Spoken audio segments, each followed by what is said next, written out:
Now, more details on a story we've been following for you this afternoon out of Poplar Bluff. Police say a woman is facing possible murder charges after a severe case of neglect and death of her mother. Police arrested 65-year-old Judy Smothers after a healthcare worker made the disturbing discovery. Sheree Honeycutt reports. Left to die, Lieutenant Andrew Cleveland says 87-year-old Teresa Smothers could never recover from the neglect she suffered. You think to yourself, what kind of agony, what kind of pain was that victim in before she succumbed to her injuries? It's very, very troubling. And now Cleveland says her daughter is responsible. 65-year-old Judy Smothers was arrested after her mother was found in deplorable conditions, but released after a 24-hour hold.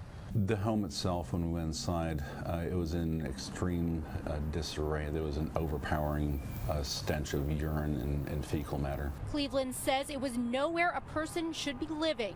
The victim found and rescued by a hospice worker on her first visit to the home. They were horrified. I have read the statements. They were absolutely horrified by the conditions this lady was living in.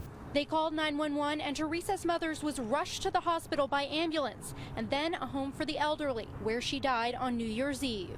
Now her daughter and legal guardian is the focus after the autopsy showed the neglect killed her mother. It was ruled a homicide through neglect, malnourishment, and dehydration. Cleveland says when she was arrested, Smothers made a shocking statement. She made a comment that she knew she could have taken care of her mother, but she was just too tired. Now Cleveland says he wants justice. I don't think this is any different from a child abuse case.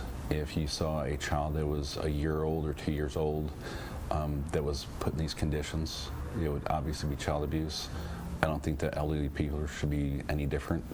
In Poplar Bluff, Sheree Honeycutt, Heartland News.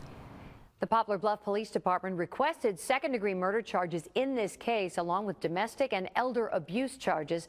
Lieutenant Cleveland says once those charges are filed, Smothers will be rearrested.